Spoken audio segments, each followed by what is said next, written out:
नया वित्त वर्ष शुरू हो चुका है और टैक्स बचाने के लिहाज से अगर आपने अभी से कदम उठाना शुरू कर दिया तो साल के आखिर तक ना सिर्फ ज्यादा टैक्स बचा पाएंगे बल्कि अलग अलग झंझटों से भी आपको छुटकारा मिल पाएगा। और इस बीच कोई भी उलझन होगी तो टैक्स गुरु है ना। जी हाँ, हर हफ्ते टैक्स बचाने का हम आपको टिप्स देते रहते हैं और हर उलझन को दूर करने की भी कोशिश करेंगे। नमस्कार, मैं हूं लक्ष्मण राय और आज आपके सवालों का जवाब देने के लिए और टैक्स बचाने के टिप्स देने के लिए हमारे साथ हैं जाने माने टैक्स एक्सपर्ट शरद कोहली साहब। कोहली साहब, आपका स्वागत है टैक्स गुरु में। और कोहली साहब से हमने कुछ खास रिक्वेस्ट किया है जो शो में आगे वो बताएंगे, इसके बारे में जानकारी देंगे। लेकिन सबसे पहले अपने दर्शकों को बता दो कि इस बार शो में क्या कुछ खास रहने वाला है। नए वित्त वर्ष में टैक्स प्लानिंग के लिहाज से क्या उठाएं कदम ताकि कम से कम हो सके टैक्स की देनदारी। अगर आप बड़े बड़े कैश ट्रांजैक्शन करते हैं तो जानिए कुछ खास नियम, वरना चुकाना होगा भारी भरकम टैक्स। और अगर आपने जीएसटी में रिटर्न की फाइलिंग की नई व्यवस्था QRMP चुनी है तो कैसे चुकाना होगा टैक्स। इन सारे मुद्दों पर बातचीत करेंगे। लेकिन जैसा कि शुरू में मैंने कहा था कि नया कारोबारी साल शुरू हो चुका है, कई लोगों के काफ़ी टैक्स कट गए होंगे। कुछ लोग अफसोस कर रहे होंगे काश यहाँ पे टैक्स बचा लिए होते तो टैक्स की देनदारी कम हो जाती, टैक्स कम कटता। लेकिन खैर, जो हो गया हो गया। लेकिन नया कारोबारी साल शुरू हो गया है, अभी से आपको इन सारे मुद्दों पर विचार करने की ज़रूरत है कि टैक्स हम कैसे बचा सकते हैं ताकि टैक्स की देनदारी कम हो सके। हालांकि उसके बहुत सारे लंबे चौड़े तरीके हैं, लेकिन संक्षिप्त में मैं चाहूँगा शरद कोहली साहब कि आप हमारे दर्शकों को बताइए कि मोटे मोटे कौन से तरीके हैं जिसका ख्याल रखना चाहिए, जिस पर अभी से अमल शुरू कर देना चाहिए दर्शकों को। जी हाँ लक्ष्मण, पहले तो मैं CNBC आवाज के और टैक्स गुरु के सभी दर्शकों को इस नए वित्तीय वर्ष की बहुत बहुत मुबारकबाद देता हूँ। हम लोगों के लिए नया साल 2 बार आता है, एक तो 1 जनवरी को होता ही है जब बाकी की दुनिया मनाती है, और ये जो लोग टैक्स से जुड़े हुए हैं उनके लिए 1 अप्रैल से जो नया वित्त वर्ष शुरू होता है उसकी भी शुभकामनाएं हमें देनी बनती है। हम कोशिश करते हैं कि आपके लिए आपकी आय ज्यादा से ज्यादा हो और टैक्स प्लानिंग के माध्यम से टैक्स कम से कम जाए। जी हाँ, आपने बिल्कुल ठीक कहा। और टैक्स प्लानिंग का लक्ष्मण मूल मंत्र है कि आप पहले से प्रिपेयर हो जाएं, आप पहले से तैयारी कर लें। और मैं समझता हूं कि वित्तीय वर्ष की शुरुआत से अच्छा समय नहीं हो सकता। सबसे पहले आपको जो आपकी 80 फैमिली है पूरी की, चैप्टर 6 है जिसको हम बोलते हैं, उसके अंतर्गत आपने साल में कितनी डिडक्शंस लेनी है, मुझे लगता है कि उसका अंदाजा आपको पहले लगाना चाहिए। खासकर जो सबसे मशहूर है ATC, मैं उसको 80 क्राउडेड भी बोलता हूं। ATC के अंतर्गत आप क्या क्या चीजें करना चाहते हैं, इंश्योरेंस कितना होगा, PPF कितना होगा, NSC कितना होगा, ट्यूशन फी कितनी होगी। मैं समझता हूं इसका हालांकि 1.5 लाख की सीमा है पर एक अंदाजा लगा लेना चाहिए। उसके बाद 80D आता है, मेडिकल के खर्चे हैं, मेडिकल इंश्योरेंस आप कराते हैं, आप अंदाजा लगाइए कि आप करना चाहते हैं नहीं करना चाहते। NPS के अंतर्गत ATCC-D है, ATE है, कोई डोनेशन देते हैं ATG है। तो मैं समझता हूं चैप्टर 6 के अंतर्गत लक्ष्मण ये जितनी भी डिडक्शंस आती हैं, अगर इसका वित्तीय वर्ष के शुरुआत में ही अंदाजा लगा लिया जाए तो ये टैक्स प्लानिंग के लिए एक बिल्कुल सटीक कदम साबित होता है। बिल्कुल, मुझे लगता है कि इससे ये भी अंदाजा मिल जाए कि 80 फैमिली के तहत हम कितना टैक्स बचा पाएंगे और क्या हमें किसी दूसरे जगह पे टैक्स बचाने को और भी तरीके तलाशने होंगे। इस बात का भी आप अनुमान लगा सकते हैं अभी से अगर प्लानिंग कर लेते हैं तो। दर्शकों को थोड़ा सा एक भी बता दीजिए कोहली साहब की 80 फैमिली के अलावा दूसरे कौन कौन से जरिए हैं जहां पे टैक्स बचाया जा सकता है, संक्षिप्त में। जी हाँ, 80 फैमिली के अलावा लक्ष्मण जो लोग हाउस रेंट अलाउंस का बेनिफिट लेते हैं, HRA जिसको हम कहते हैं, मुझे लगता है उनको अपनी रेंट रिसीट के वो साल में किराया कितना देंगे, किसको देंगे, रेंट एग्रीमेंट बनाना वगैरह, वो सब उसको पहले तय कर लें। इसके अलावा एक चीज जो लोग भूल जाते हैं लक्ष्मण, वो है कैपिटल गेन अकाउंट स्कीम, जिसका हम निरंतर जिक्र करते रहते हैं कि अगर कैपिटल गेन अकाउंट स्कीम के अंतर्गत आपकी समय की मियाद पूरी हो रही है तो आप उसका ध्यान रखें। बहुत सारे मैंने देखा है लोग उनका डिपॉजिट करा का करा रह जाता है, वो उसको यूज नहीं करते हैं कैपिटल गेन बचाने के लिए, तो उस पर एक दफे नजर मार ले कि आपका क्या। और यहां न्यू रेजीम और ओल्ड रेजीम, क्या रेजीम आपने चूज करना है, यह फैसला भी आपको अभी करना है। आप जानते होंगे सैलरी वाले हैं तो आप उसको हर साल नई रेजीम चूज कर सकते हैं, बिजनेस वाले हैं तो एक बार आप अगर ओल्ड में गए तो आपको फिर वापस आप नहीं आ पाते हैं, दोबारा आप ओल्ड में नहीं जा सकते हैं। तो ये भी आप फैसला इस वित्तीय वर्ष की शुरुआत में करके और अपने टैक्स को कम से कम प्लानिंग के साथ बढ़िया तरीके से भरें। हालांकि शुरू में जैसा कि बताया कोहली साहब ने कि नए कारोबारी साल की शुभकामनाएं दी और वे भी कहा कि आप ज़्यादा से ज़्यादा कमाई करें और टैक्स भी कम से कम दें। पता नहीं कैसे संभव होगा, ज़्यादा कमाई करेंगे टैक्स तो ज़्यादा देना ही पड़ेगा। लेकिन यही एक मूल मंत्र है जो टैक्स ग्रुप में हम देने की कोशिश करते हैं कि कमाई आपकी भले ही ज़्यादा हो लेकिन टैक्स की देनदारी हम कम करने की कोशिश करेंगे कानून के दायरे में रहकर। पूरे साल में हर हफ्ते जो एपिसोड आता है उसमें समय समय पर हम टिप्स ऐसे देते रहेंगे। फिलहाल शुरू करते हैं सवाल जवाब का सिलसिला। कानपुर से डॉक्टर करुणा शंकर मिश्रा हमारे साथ फोन लाइन पर जुड़ गए हैं। बताइए क्या सवाल है आपका। सर मैं डॉक्टर करुणाशंकर मिश्रा कानपुर से बोल रहा हूँ। जी। सर कोहली सर नमस्कार। हेलो। हाँ, आवाज आ रही है, नमस्कार बताएं। डॉक्टर साहब। हाँ कोहली सर नमस्कार, मैं आपका बहुत बड़ा फैन हूँ क्योंकि आपका जो बताने का इनकम टैक्स का जो शेड्यूल्स वगैरह का और जो गाइड करने का तरीका है बहुत ही अच्छा है और मुझे बड़ी मदद मिलती है। मेरा एक क्वेश्चन था सर कि मेरा हर माह जो है मैं सैलरी पेड हूँ और मुझे इंटरेस्ट फ्रॉम अदर इनकम्स में जो सेविंग अकाउंट है उससे है कुछ इनकम और कुछ शेयर से हो जाती है लॉन्ग टर्म कैपिटल गेन्स वगैरह में, शॉर्ट टर्म कैपिटल गेन में थोड़ा बहुत।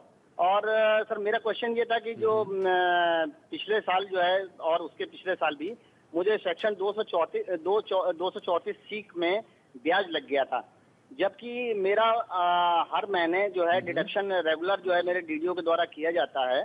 और इसमें जो है जो मैं फॉर्म ITR 2 भर रहा था, तो इसमें जो इनकम टैक्स का वो है सर कि प्रत्येक तिमाही में 15%, 45%, 75% एवं 100% जो मुझे देना चाहिए, डिपॉजिट करना चाहिए, उससे मेरा ज़्यादा ही डिडक्शन हो जाता है।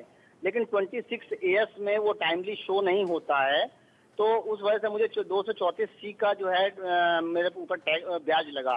तो सर इसमें मैं ये जानना चाहते थे कि इसमें क्या मुझे कैसे ये रेक्टिफाई हो सकता है और इसमें जो डीडीओ है उसकी भी क्या रिस्पॉन्सिबिलिटी है, जबकि मेरी कोई इसमें फॉल्ट नहीं थी, फिर भी मुझे जो है इस तरह का जो है वो देना पड़ा, ब्याज। बिल्कुल, कोहली साहब बताएं।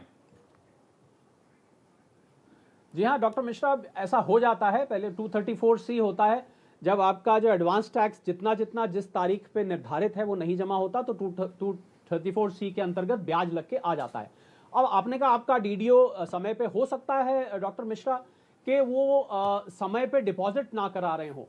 ये भी हो सकता है कि जो इक्विटेबल डिडक्शन होती है, इक्विटेबल डिडक्शन का अर्थ होता है कि बराबर बराबर जब आप सैलरी पे खासकर टैक्स काटते हैं तो वो बराबर बराबर कटना चाहिए। कई बार वो ऊपर नीचे हो जाता है। ये भी हो सकता है कि जमा टाइम पे नहीं किया गया हो। तो इन कई कारणों से हो सकता है। अगर आपको लग रहा है कि ये सभी चीजें सही हैं, कुछ भी इसमें गलती नहीं है, पहले आप सब चीजें एक बार चेक कर लीजिए, तो उसके बाद आप ई निवारण में जाके या आप अपना एक अपने पोर्टल पे जाके करेक्शन के लिए एक एप्लीकेशन लगाइए और इसको करेक्ट कराइए। पर मुझे लग रहा है कि अगर 234, क्योंकि 234C सिस्टम से लग के आता है, तो कहीं ना कहीं अवश्य टैक्स के डिपॉजिट में डिले हुई होगी। आप एक दफे इसको पुनः चेक करें। मुझे उम्मीद है कि आपको वहीं कहीं इसका कारण निकल के दिखाई दे जाएगा। अगर फिर भी दिक्कत आती है तो डॉक्टर मिश्रा आप हमें लिखिएगा, हम लोग उस दिक्कत को भी दूर करने की पूरी कोशिश करेंगे। फिलहाल लेते हैं अगला सवाल जो कि ट्विटर के जरिए आया है, रीता बिंद्रा जी का आया है। इनके पास लंबे समय से फ्रैंकलिन टेम्पल्टन म्यूचुअल फंड की होल्डिंग थी। फंड की कुछ स्कीमों के जरिए इनको पैसा मिला। ये पूछ रहे हैं कि कंपनी की ओर से वक्त से पहले रिडम्पशन करने और उस रकम को दोबारा निवेश करने पर क्या long term capital gains tax देना पड़ेगा? कोहली साहब। जी हाँ रीटा जी, अगर समय से पहले रिडेम्पशन हो जाता है तो देखिए कैपिटल गेन लगता है 3 चीजों पे। आपने कितने पीरियड होल्ड किया है, आपको प्रॉफिट हुआ है कि नहीं हुआ, और आपका रिडेम्पशन हुआ है कि नहीं हुआ। तो कंपनी ने समय से पहले किया, ये इस बात को डिसाइड नहीं करेगा कि टैक्स लगेगा कि नहीं लगेगा। अगर वो लॉन्ग टर्म है तो उस पर लॉन्ग टर्म कैपिटल गेन लगेगा। और दूसरा आपने पूछा कि क्या री इन्वेस्ट करने पर ये टैक्स बचेगा। जी नहीं, म्यूचुअल फंड्स में ये सुविधा उपलब्ध नहीं है। ये सुविधा केवल आप मकान बेच के मकान खरीद रहे हैं या कोई और एसेट बेच के मकान खरीद रहे हैं, 54F जिसको हम कहते हैं, वहां पर यह सुविधा है। म्यूचुअल फंड में दोबारा इन्वेस्ट करने पर रीटा जी ये आपको बेनिफिट नहीं मिलेगा। इसमें कोहली साहब एक कैच ये है कि ये फोर्स्ड रिडेम्पशन था, यानी इन्होंने मांगा नहीं था। जो फ्रैंकलिन टेम्पल्टन का मामला उठा था तो इनको मजबूरन कंपनी की तरफ से दिया गया कि आप ले लीजिए, इन्होंने खुद से रिडेम्पशन नहीं कराया था। तो इसका कोई टैक्सी देनदारी पर असर पड़ता है? जी हाँ लक्ष्मण, क्योंकि पीरियड देखा जाएगा। देखिए खरबूजा छुरी पे गिरे या छुरी खरबूजे पे गिरे, कटना तो खरबूजे को ही पड़ेगा लक्ष्मण। ये नियम यहाँ लगता है। मतलब आपका फोर्स रिडेम्पशन हुआ, अर्ली रिडेम्पशन हुआ या आपने रिडेम्पशन किया, प्रश्न ये उठता है कि आपका कितने पीरियड होल्डिंग रहा और उस पर कैपिटल गेन हुआ कि नहीं। तो फोर्स रिडेम्पशन इसमें एक कंडीशन लक्ष्मण नहीं बनती है, कैपिटल गेन देना तब भी बनेगा। बिल्कुल, आपका समझाने का जो ये तरीका है कोहली साहब, इसी के को लेकर हमारे दर्शक बड़े कायल रहते हैं कि काफ़ी आसान भाषा में आप समझाते हैं कि भले ही फोर्स रिडेम्पशन हो या फिर ना हो, आपने खुद लिया हो, आपको टैक्स की देनदारी उतनी ही बनेगी। चलते हैं अगले सवाल के पास जो कि मुजफ्फरनगर से जलील अहमद साहब का आया है। ये हमारे साथ फोन लाइन पर जुड़ भी गए हैं। बताएं अहमद साहब, क्या उलझन है आपकी? मैंने लाइफ इंश्योरेंस का यूनिट लिया था 10 साल पहले जी। 1 लाख रुपए जमा किया था वन टाइम, और इसमें जो इंश्योरेंस अमाउंट लिखा था 1,25,000। तो मैंने वेट किया पूरे 10 साल, और मुझको फिर अब मैच्योरिटी अमाउंट मिला है 2,26,000 सर।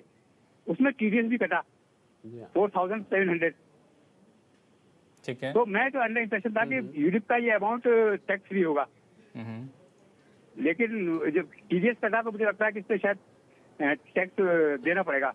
तो इसमें कितना मुझे कुछ तो फ्री होगा? जी हाँ अहमद भाई, हम आपको तरीका बता देते हैं कि कैसे कैलकुलेट किया जाता है। देखिए, पहली बात तो इंश्योरेंस पर लोग ये मानते हैं 10(10)(d) के अंतर्गत मैच्योरिटी पर टैक्स नहीं लगता। वो वहां नहीं लगता है जहां आपका प्रीमियम 10% 2012 के बाद या 20% 2000 पहले से पूरे सम एश्योर्ड का उतनी लिमिट पर हो। तो वो तो है नहीं इसमें, क्योंकि ये तो यूलिप है। तो पहली बात तो इस पर टैक्स लगेगा, 10(10)(d) की एग्जेम्पशन नहीं आएगी। अब प्रश्न ये उठता है कि किस प्रकार लगेगा। देखिए, अगर तो ये जो यूलिप का जो कॉम्पोजिशन है, या आपको आईसीआईसीआई प्रू के पास दोबारा जाके जानना पड़ेगा कि मान लीजिए 65% से ऊपर इसमें इक्विटी कंपोनेंट है, तो इसको इक्विटी कंपोनेंट मान के इस पे लॉन्ग टर्म कैपिटल गेन लगेगा। और अगर इस पे इक्विटी कंपोनेंट 65% या उससे कम है, तो फिर ये डेट फंड माना जाएगा और इस पे 20% लगेगा। और मान लीजिए इस यूलिप का कॉम्पोजिशन इन दोनों कैटेगरी में नहीं है, या वो आईसीआईसीआई प्रू ने किसी और तरीके से किया हुआ है, तो कुछ ऐसा भी मानते हैं कि इसके इनकम फ्रॉम अदर सोर्सेज में आपके स्लैब रेट पे टैक्स लगेगा। तो अब मूल मंत्र यह हुआ कि आपको एक बार आईसीआईसीआई प्रू से इस पूरे यूलिप का जो इन्वेस्टमेंट कॉम्पोजिशन है वो एक बार पूछ लेना चाहिए। मैंने आपको तीनों बता दिए, तीनों में से कोई एक ना एक अवश्य लगेगा, परंतु टैक्स लगेगा अहमद भाई, ये पक्का है। चलिए, उम्मीद करते हैं कि अहमद भाई को उनकी उलझनें दूर हो गई होंगी। फिलहाल वक्त है छोटे से ब्रेक का। ब्रेक के बाद आपको बताएंगे कि पत्नी के नाम प्रॉपर्टी खरीदकर उन्हें ही चुका रहे हैं किराया, तो क्या आप ले पाएंगे टैक्स छूट? लौटते हैं छोटे से ब्रेक के बाद।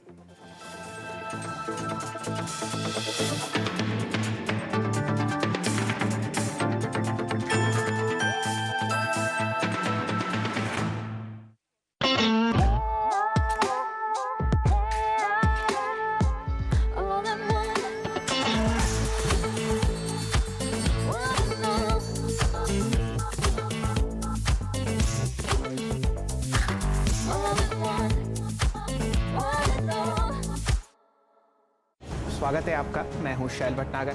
मार्केट के आखिरी 1.5 घंटे का सारा एक्शन, निफ्टी पे स्कोप है अभी ट्रेवल करने का। क्लोजिंग बेल बजने से पहले कीजिए जबरदस्त कमाई। इस तेजी के बावजूद आप स्टॉक को कल के लिए एक बीटीएसटी कर सकते हैं। जाने माने एक्सपर्ट के साथ अपसाइड इज ओपन, आपको 2650 के टारगेट्स के लिए इसे लेकर जाया जा सकता है। देखिए कमाई का अड्डा सिर्फ सीएनबीसी आवाज पर। के प्रायोजक हैं Punjab national bank, the name you can bank upon. स्वागत है आपका ट्रेडर्स हॉटलाइन में। शेयरों से जुड़े हर सवाल का मिलेगा जवाब। क्या करना चाहिए, प्रॉफिट बुक करो कि होल्ड करना चाहिए? डेफिनेटली कोई भी अपसाइड आती है तो उनको एक प्रॉफिट बुक करके चलना चाहिए। एफएनओ में क्या पोजीशन लें, होल्ड करें या बेच दें? अगर हमें नजदीक का ट्रेनिंग स्टॉप लॉस मिलता है तो हम होल्ड करने की सलाह देते हैं। मैं नहीं समझता कि ये सही समय है अभी एग्रेसिव होकर लॉन्ग पोजीशन बनाने का। स्टॉक से जुड़े आपके हर कंफ्यूजन का वन स्टॉप सॉल्यूशन। अगर आप हमारे साथ ट्रेड कर रहे थे, जिन पे हमारे एक्सपर्ट आपको यहाँ पर कॉल दे रहे हैं, तो आपका मुनाफा जरूर बना होगा।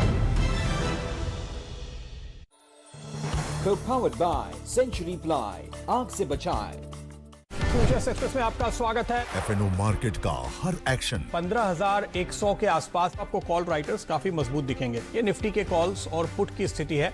कॉल ऑप्शन लें या पुट ऑप्शन। 12 रुपए का एक स्टॉप लॉस लगाइए। मुझे जो टारगेट दिख रहे हैं वो 64 तक के देखने को मिल रहे हैं। जानिए किन स्टॉक्स में होगी आपकी जबरदस्त कमाई। मंदी की पोजीशन पे आपको स्टॉप लगाना है 1216 पे और टारगेट होगा 1086 का। देखिए फ्यूचर्स एक्सप्रेस सिर्फ सीएनबीसी आवाज पर। के प्रायोजक हैं विमल, बोलो जुबान केसरी, और Hyundai, India's number 1 SUV maker.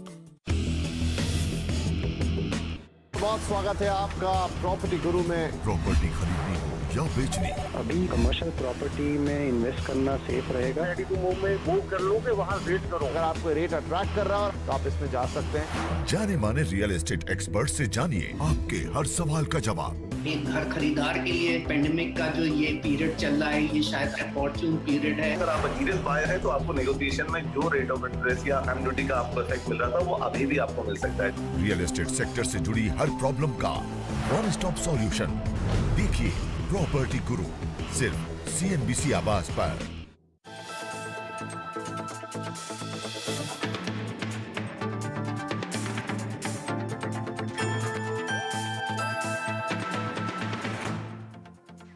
Break के बाद एक बार फिर से आपका स्वागत है। आप देख रहे हैं टैक्स गुरु और कई सारे लोगों के सवाल हमारे पास आए हैं, लेकिन उससे पहले एक महत्वपूर्ण मुद्दा जो मैंने देखा पिछले कुछ दिनों से, खासतौर से मार्च 2020 के बाद कैश के ट्रांजैक्शन में करीब मुझे लगता है 27 लाख करोड़ रुपए की बढ़ोतरी देखने को मिली है। तो इससे लगता है कि लोग फिर से कैश की तरफ ज़्यादा जा रहे हैं। लेकिन जब आप मोटे कैश का ट्रांजेक्शन कर रहे हैं तो इस बात का ध्यान जरूर रखिएगा कि अगर आप नियम को नहीं पालन करते हैं तो कई बार आपको टैक्स की देनदारी भारी भरकम चुकानी पड़ सकती है। कोहली साहब, थोड़ा इस मुद्दे को समझा दीजिए, क्योंकि देख रहा हूँ कैश ट्रांजैक्शन फिर से बढ़ने लगा, जो RBI की रिपोर्ट खुद कहती है।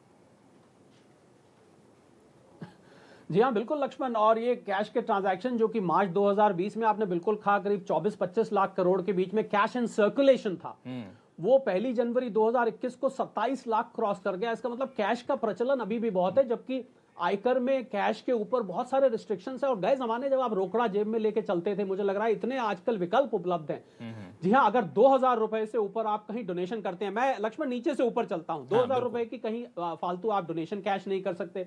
5000 रुपए से ऊपर आप मेडिकल खर्चा 80D क्लेम कर रहे हैं तो आपको वो अलाउ नहीं होगा। उसके ऊपर चले 10,000 रुपए से अगर आप बिजनेस में कैश खर्चा ज्यादा करते हैं तो वो आपकी इनकम में एड बैक हो जाता है। 20,000 रुपए से अगर आप लोन या डिपॉजिट किसी को देते या लेते हैं तो वो अलाउड नहीं है, उसमें उतनी ही पेनल्टी है जितना आप लेन देन करते हैं। 50,000 रुपए से ऊपर आप फॉरेन एक्सचेंज कैश जाके नहीं ले सकते हैं। इससे ऊपर चले लक्ष्मण तो 2 लाख रुपए तक से ऊपर की आप परचेज नहीं कर सकते हैं आप कैश में। तो भला प्रश्न ये उठता है कि हम घर में अगर किसी के कैश मिलता है लक्ष्मण, तो उसमें घर में भला क्यों कैश रखा हुआ है इतना, तो उसमें आपको जवाबदेही करनी पड़ेगी कि आप इतना कैश क्यों रखते हैं। और ऊपर चले तो बैंक से जब आप पैसा निकालते हैं, 1 करोड़ से ऊपर आप निकालेंगे तो उस पर आप जानते होंगे TDS आ गया है। अगर आपने रिटर्न नहीं फाइल करी है 3 साल तो फिर तो ये लिमिट 20 लाख से और 1 लाख के बीच में 2% TDS कट जाएगा। 1 करोड़ से ऊपर 5% कट जाएगा। तो ये इतना एयर टाइट कर दिया है सरकार ने कि मुझे लग रहा है कैश में और इतने सारे विकल्प हैं, डेबिट कार्ड, क्रेडिट कार्ड। गए जमाने जब कैश और चेक होते थे, ये पे वो पे, और कितने सारे वॉलेट्स आ गए हैं। मैं समझता हूं इतने विकल्प होते हुए कैश के ट्रांजैक्शंस तो हमारे करदाताओं को जहां तक हो सके अवॉइड करना चाहिए अगर बाद की समस्या से बचना है तो। बिल्कुल, तो कैश में ट्रांजैक्शन जहां तक संभव हो सके कम से कम करिए, वरना आपको टैक्स ज़्यादा चुकाना पड़ सकता है, भले ही आप उसको अपनी आमदनी में से निकाल कर क्यों ना कर रहे हो। तो इसलिए जो टिप्स बताया कोहली साहब ने उसका खास तौर से ख्याल रखिए। वापस चलते हैं सवाल जवाब के सिलसिले पर, और कोलकाता से विनोद सिंह हमारे साथ फोन लाइन पर जुड़ गए हैं। विनोद जी, बताइए क्या सवाल है आपके। हाँ, गुड मॉर्निंग जी। नमस्कार, बताएं विनोद जी, क्या हाल है आपके कोलकाता में? तो अभी चुनाव का माहौल होगा। माहौल बहुत जोर पे है, बहुत जोर पे है। कलकत्ता में हमारे इलाका में 26 तारीख को है, 26 अप्रैल को। अच्छा। और बाकी जगह में चल रहा है, आज भी चुनाव चल रहा है। चुनाव के माहौल में आपको अपने टैक्स की चिंता है, बताइए क्या उलझन है आपकी? सर, हमारी उलझन है कि मैं कलकत्ता में जादवपुर में रहता हूँ और हमारी जो फ्लैट है वो हमारे मिसेज के नाम में है। ठीक है। एवरी मंथ में हाउस रेंट कंपनी से मुझे मिलती है, लेकिन मैं इसको क्लेम नहीं कर सकता हूँ। तो मेरा आपसे यही प्रश्न है कि क्या मैं मिसेज को हाउस रेंट दे सकता हूँ? अगर हाँ तो कितने रुपए लिमिट होगा? क्योंकि अभी तक गवर्नमेंट के रूल के हिसाब से हमारा बेसिक का 50% हाउस रेंट मिल रहा है। अच्छा, ठीक है, कोहली साहब जवाब देंगे। कोहली साहब बताइए।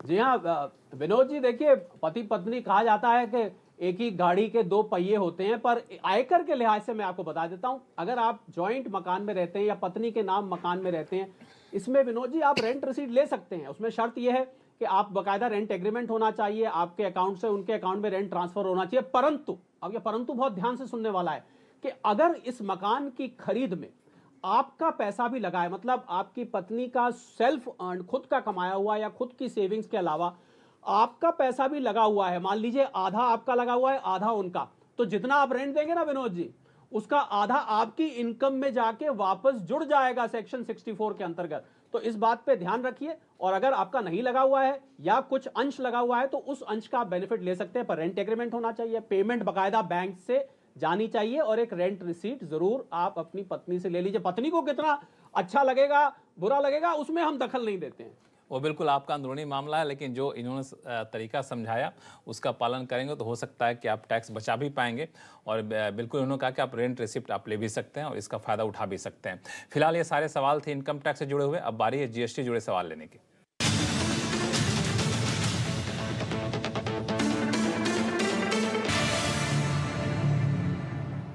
चलिए चलते हैं गुरुग्राम, जहां से शैलेंद्र सिंह तिवारी साहब हमारे साथ फोन लाइन पे जुड़ गए हैं। शैलेंद्र जी बताइए क्या सवाल है आपका। सर मेरा नाम शैलेंद्र तिवारी है जी, और मेरा एक रेस्टोरेंट है। अच्छा।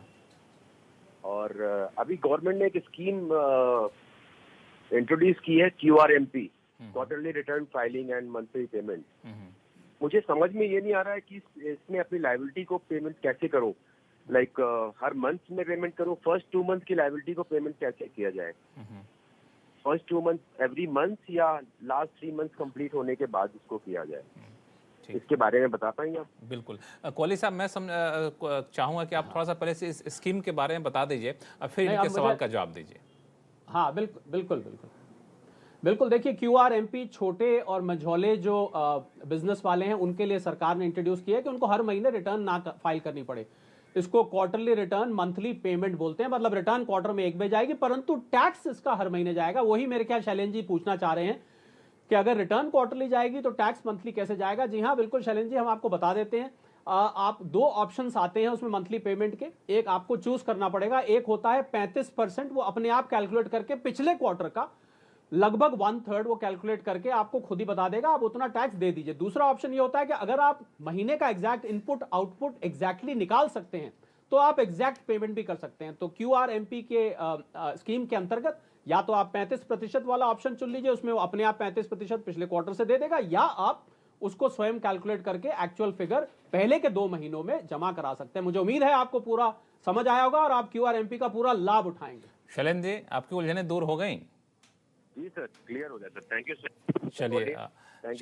चलिए बहुत बहुत धन्यवाद हमारे टैक्स गुरु शो में कांटेक्ट करने के लिए। फिर भी कोई उलझन हो आगे तो आप लिखते रहिएगा, हम लोग आपके सवालों के जवाब देते रहेंगे। चलते हैं देहरादून, जहां से सुनील दत्त शर्मा जी हमारे साथ फोन लाइन पर जुड़ गए। सुनील जी बताइए क्या उलझन आपकी। नमस्कार कोहली जी, मैं आपसे पूछना चाह रहा था, मैंने एक मार्च 2020 में कमर्शियल स्पेस लिया था जिसका कि रेंट GST के साथ में पे करना था, और मैंने वो विदिन 6 मंथ्स वो खाली कर दिया ड्यू टू COVID-19, वो चला नहीं शोरूम। अब मैंने मकान मालिक को पूरा रेंट पे कर दिया है विद GST, लेकिन वो जो मकान मालिक हैं वो उन्होंने अपना GST में उसका टैक्स जमा नहीं किया है जो मैंने उनको पे किया है। अच्छा। और ना ही वो अब उसको जमा कर रहे हैं, वो डिनाई कर रहे हैं क्योंकि मैंने शोरूम खाली कर दिया। तो अब मैं उस टैक्स का इनपुट नहीं ले पा रहा हूँ। तो आप जानना चाहते हैं इनपुट कैसे लें? इनपुट कैसे लें, और अगर वो नहीं मिलता है तो उनके खिलाफ कोई एक्शन GST की तरफ से लिया जा सकता है, पोर्टल की तरफ से, या मुझे अपने ही लेवल पे कुछ करना होगा? जी हाँ बिल्कुल बिल्कुल बिल्कुल बिल्कुल बिल्कुल सुनील जी, इसका एक्शन उनके अगेंस्ट लिया जा सकता है, पर आपको इसकी इंफॉर्मेशन पहुंचानी पड़ेगी। आपको मैं 2 तरीके बताता हूं। एक तो कम्युनिकेशन है, अभी नया एक फैसिलिटी इंट्रोड्यूस करी है पोर्टल पे, वहां जाके आप डायलॉग करें उसके साथ तो आपका डायलॉग रिकॉर्ड पे आ जाएगा। दूसरा मैं आपको ये भी सलाह दूंगा, अपने इलाके के जो GST कमिश्नर हैं आप उनको जाके एक लिखित अर्जी दीजिए कि मैंने जो है ये पे किया है और पे करके मेरे लैंडलॉर्ड साहब इसको जमा नहीं करा रहे हैं, मैं इसका इनपुट नहीं ले, उनके खिलाफ पूरा यकीन है, मुझे पूरा विश्वास है सुनील जी, उनके खिलाफ कार्रवाई की जाएगी और आपको इसका खामियाजा भुगतना नहीं पड़ेगा। बिल्कुल ऐसे कई सारे सवाल आते हैं कोहली साहब, जहां पे टैक्स तो चुका दिया होता सामने वाला शख्स, लेकिन उधर से GST नहीं चुकाया जाता है तो ITC नहीं मिल पाता है। और आपने बहुत सही तरीका बताया कि अगर GST के विभाग को इसकी जानकारी दी जाए तो वो भी अपने स्तर से कार्रवाई कर सकते हैं। मुझे लगता है कि सिस्टम में भी थोड़ा सा इस तरह से बदलाव करना चाहिए ताकि जिन्होंने टैक्स चुका दिया उनकी तो कोई गलती है नहीं, उनका इनपुट टैक्स क्रेडिट आप क्यों रोक रहे हैं? सामने वाले नहीं चुकाया वो तो उसकी गलती है। खैर ये GST का स्ट्रक्चर है, अभी तो कानून यही कहता है कि सामने वाला जब तक नहीं चुकाएगा आपको ITC नहीं मिलेगा। और अगर नहीं चुकाता है तो आप इसकी शिकायत जरूर कर सकते हैं GST में। हो सकता है GST विभाग इस पर आगे कार्रवाई करे। फिलहाल वक्त है छोटे से ब्रेक का। ब्रेक के बाद आपको बताएंगे अगर आप कैश में कर रहे हैं भुगतान तो क्या इनपुट टैक्स क्रेडिट लेने में होगी परेशानी। लौटते हैं छोटे से ब्रेक के बाद।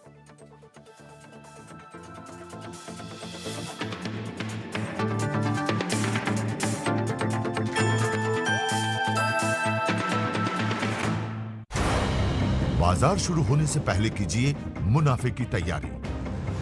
जो सेक्टर लीडर्स हैं छोटी स्पेस में, वहां पर आपको शानदार तेजी आती हुई दिख रही है। जानिए सेंसेक्स और निफ्टी की कैसी होगी चाल। पहला टफ जोन होगा वो है 717। और कौन से स्टॉक्स आपको बनाएंगे मालामाल। जहां पर भी एक हल्का सा लाल निशान आता हुआ दिखे उसको खरीद के जाएं। देखिए मुनाफे की तैयारी सिर्फ CNBC आवाज पर। के प्रायोजक है Amul, the taste of India. एक आवाज जो कभी दबती नहीं। ये वो चैनल नहीं है जहां आप शोर मचा के आप डिबेट करें। एक आवाज जो सामने लाती है असली मुद्दे। ये जो आंदोलन है ये किसान आंदोलन है, ये राजनीतिक आंदोलन है। एक आवाज जो सिर्फ देश को रखे आगे। क्या पेट्रोल डीजल पे लगने वाली ड्यूटी घटेगी, दाम घटेंगे कि नहीं घटेंगे? बहस के शोर से अलग देश की सबसे असरदार बहस देखिए आवाज अड्डा सिर्फ CNBC आवाज पर। के प्रायोजक हैं निपॉन लाइफ। ENB अवार्ड्स में CNBC आवाज का जलवा। CNBC आवाज ने ENBA में जीते कई बड़े अवार्ड्स और एक बार फिर CNBC आवाज बना साल का सर्वश्रेष्ठ हिंदी बिजनेस न्यूज चैनल। 16 सालों से CNBC आवाज है दर्शकों और अवार्ड्स की पहली पसंद। CNBC आवाज देश का नंबर 1 बिजनेस न्यूज चैनल।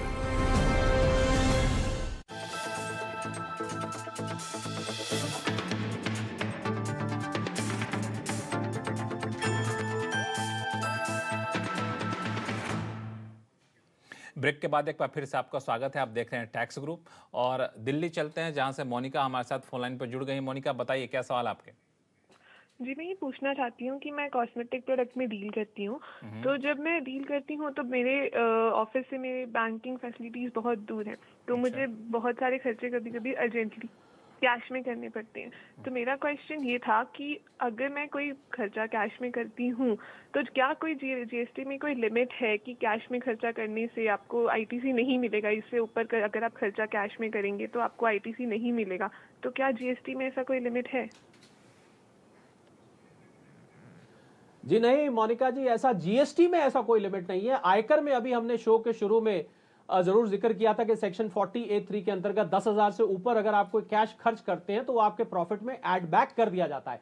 परंतु GST में मोनिका जी अभी कैश के लिमिटेशन कोई नहीं दी गई है, आप बेशक कर सकते हैं, परंतु इनकम टैक्स का ध्यान जरूर रखिएगा। टैक्स गुरु में फिलहाल इतना ही। कोहली साहब आपका बहुत बहुत शुक्रिया हमारे सभी दर्शकों के सवालों का जवाब बेहद आसान भाषा में देने के लिए। और आपके पास कोई भी सवाल हो, चाहे इनकम टैक्स से जुड़ा हुआ हो या फिर GST जुड़ा हुआ, आप हमें लिख भेजिए tax@moneycontrol.com पर। आप अपने सवाल के साथ अपना मोबाइल नंबर लिखना ना भूलें। नमस्कार।